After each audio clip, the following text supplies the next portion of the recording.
I'm Carol Pardone, the Director of the School of Journalism and Mass Communications, and I'd like to thank you all for joining us this evening as we celebrate the accomplishments of our alums. It's my honor, and thank you everyone for being here. Thank you, honored guests, friends, faculty, staff. It's my honor to say a few words of introduction for Jonathan Bennett, one of our outstanding young alumni, and proof that you can survive copy editing. Jonathan is a 2006 grad who rose to assistant managing editor for digital at the Florida Times Union before taking a new job this week, as a matter of fact, a pure play digital operation in Denver called Health Grades, where he's crossed over to managing the advertising revenue. But Jonathan's career trajectory is very typical of many of these grads. He pretty much defined the jobs as he went along. He started at the Times Union after graduation as a hyperlocal web producer for one of its suburban sites. Then he moved to the mothership and was in charge of rolling out similar hyperlocal sites throughout the Jacksonville area. In 2007, he became social media editor, as he says, probably because he was the one saying Twitter and Facebook. The term du jour a year later was convergence, and Jonathan began brainstorming with the managing editor about how the TU newsroom might converge with digital. He became online news editor in charge of Jacksonville.com's long-term strategies, and then this September, as paywalls have started to become the thing, he became AME of digital and creation of a paid members-only site there as well, only, of course, to head for Denver a month later. But fortunately for us, one of his demands was that he be able to fly back and be with us, and so it's my congratulations and honor tonight to present Jonathan with an Outstanding Young Alumni Award.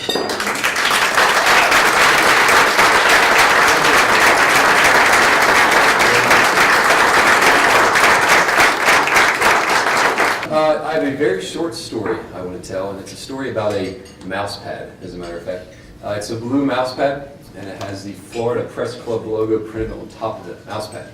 It was given to me by an instructor here, an instructor of mine, who shall remain nameless, but let's just say I failed his intro to copy editing class the first time. At the end of that semester, he said to me that I wasn't paying any attention. And of course, he was right. But what struck me was that a teacher of mine was paying enough attention to notice that I wasn't paying enough attention and cared to bring it up. So I took the class for a second time. And at the end of that semester, I studied and studied and studied, memorized the AP style book, and made a C-, I think. So at the end of the semester, this anonymous instructor pulled me aside and gave me this little blue mouse pad with the Florida Press Club logo and said, "You are my most improved student of this semester." I think you did a little better. So it's probably dubious for most students, but for me it had me on cloud nine, and it was magnificent. And the reason I still have that mouse pad is it's a reminder of these small gestures in the journalism school that can stay with you and can have a great impact. So this anonymous instructor aside, everybody in here has a very specific role in that, and I appreciate it. So thank you so much. Hello, I'm Bonnie Giuliani, and I have the wonderful pleasure of introducing Tracy Robinson. This entry, when people did a lousy one-page resume, this booklet wowed the people. So out of the thousands of people who entered, she won it. She could have received any job in media. And it was Robin Roberts who wowed her, and she chose to join the National Media Research Planning and Placement organization. As you read in the brochure that's on your tables, her research is just absolutely incredible.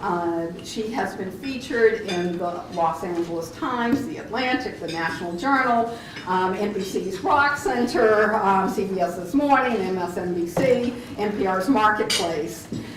She was also instrumental in the formation of the National Media Scholars Foundation, which gives undergraduates an opportunity to compete in the media case study. And to my delight, as many of you know, my colleague Linda Alvarado led a team of 2 students who did exceptionally well last year, placing under a school you may have heard of, Harvard. So the students are so grateful for everything you've done, whether it's like using this as a role model or competing in the competition you helped organize. So it's great pride that I introduce Tracy Robinson. I'd like to thank Robin Roberts, who is the CEO and founder of National Media. Also a J School grad and former recipient of the Distinguished Alumni Award. So I'm tickled to have him here. I met Robin years ago when I was interning on Capitol Hill, and I was really intrigued by what he did. At the time, I wasn't that familiar with political and public affairs advertising, but I wanted to learn more about it, so he was kind enough to have me intern with him. And then after I graduated, I really needed a job, so he was, again, kind enough to bring me on board. And here we are 10 years later. He's still stuck with me. Yeah, but we've accomplished some really great things in the past 10 years. One of the things I am most proud of is our creation of the Washington Media Scholars Foundation. You know, to see the good that it does in students' lives, I mean, it's a blessing to be a part of it. For those of you who don't know, the foundation helps undergrad college students who are majoring in advertising and journalism with scholarship money, with career opportunities, and with education. And it's been a wild success. So it's been a real pleasure to work alongside Robin on that effort. So among many other things, Robin, I can sit here and talk about you for hours, but you're solid as a rock, and you know your values never waver, and you're a man of great character, and I'm very fortunate to work for you.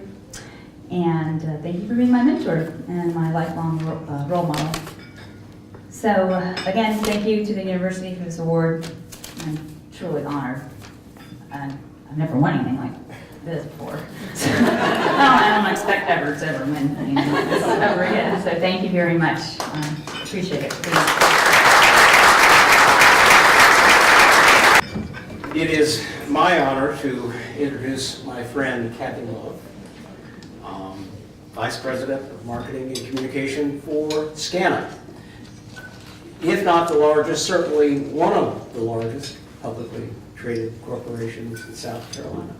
When I came to the university, and it's hard to believe, but it's actually more than a decade ago,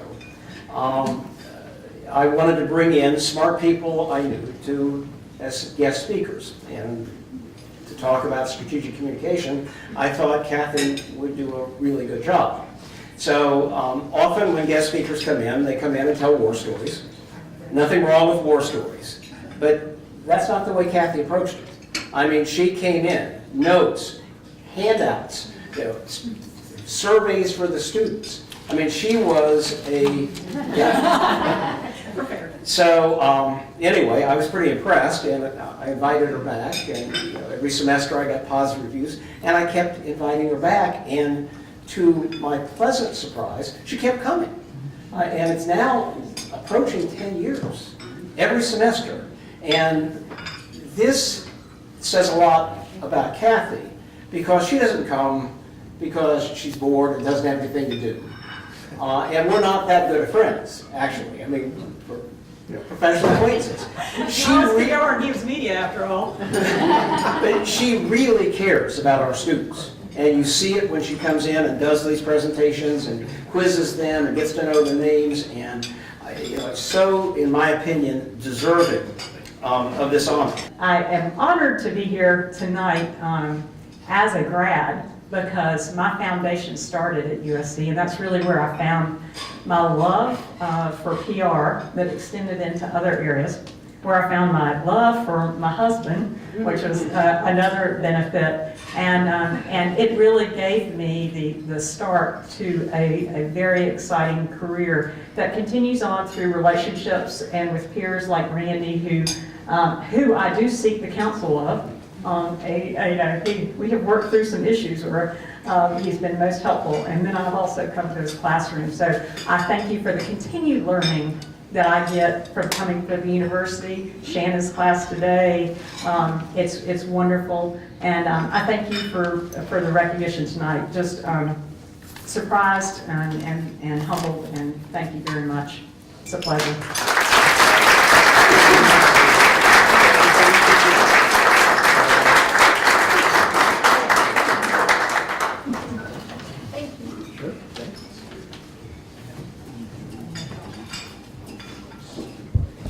I am so excited to have Jeff here tonight because we love him. He's part of our family.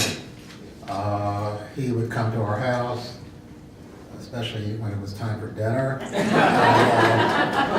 He met our children, Scott and Melissa, and he really was a part of the family. And then for 30 years, you know, he went off, and I heard bits and pieces about what he was doing, but you know, it's amazing. Once you have a special friend, it doesn't matter whether you see them every day, or every month, or every year. They're still friends for life.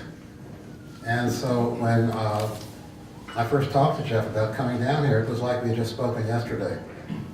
I got the wrong side here. I'm going to read you the wrong thing. Jeff Charney's done amazing things since leaving the University of South Carolina in 1981. As caretaker of big brands, currently the Progressive Insurance, where he serves as Chief Marketing Officer for Progressive. I think you all know Flo. There he is. It shows you what Carolina did for me.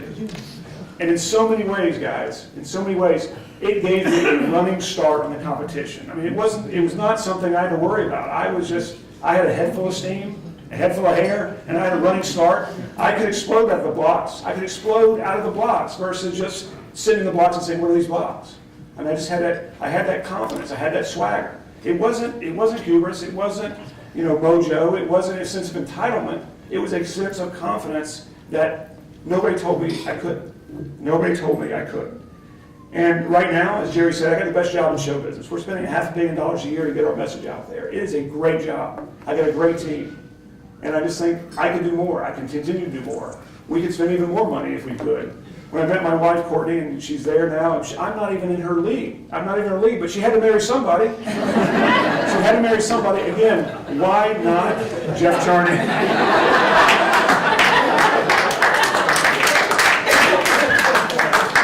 And it is inside me. I see it in your eyes. It is inside you too. It is inside you too. You have it. You have it.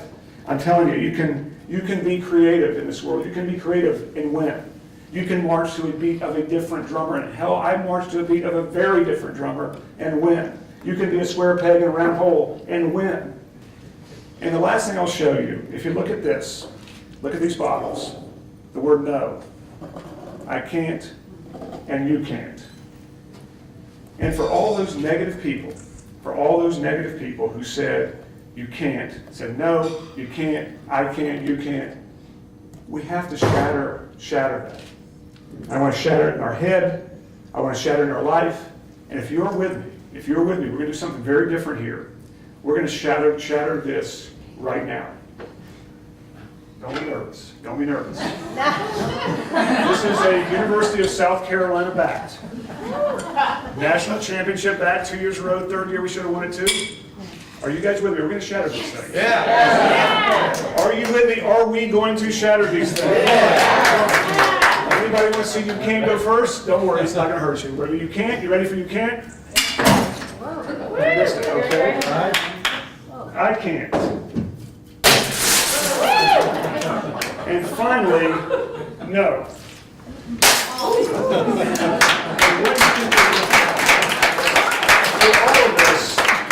With all of this, why did I do this?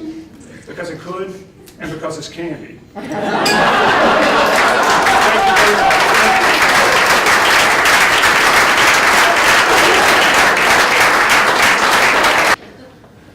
At one time, Dick was the editor of the largest weekly newspaper in South Carolina, the Gamecock. In fact, Dick was the only student to ever edit the Gamecock 2 semesters in a row. He had to do that because he followed Sig Hewitt, and it took him that long to get it straightened out.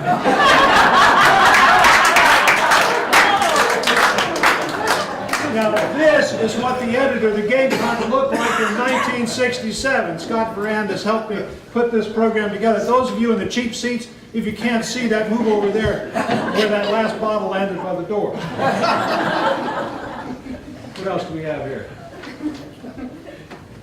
Spring term editors told, that's an exciting headline.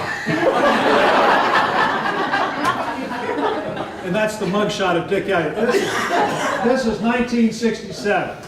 All right, what else do we have?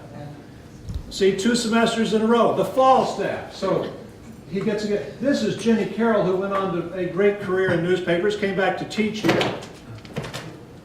That's the guy that Dick Elliott replaced. That's Sig Hugh. All right, what else do we have here? Yeah, the whole paper is about Dick Elliott. 36 seniors named the who's who. Of course, Dick Elliott's on it. There's some great names on here from 1967. Only a couple of them have been to jail. All right, what else do we have here? Now, this was a big issue on campus. The whole paper wasn't about Dick. We had this article here, and I love it. Whoever wrote this headline was terrific. Co-eds wearing slacks arouses campus story. The funny thing about that story is there are women complaining about women wearing slacks. 1967 was a different time. Dick came to the University of South Carolina in 1963 from Lexington when that was going away to college. Now it's all one town. The one question I have about honoring Dick Elliott tonight is what took us so long. So come on up here.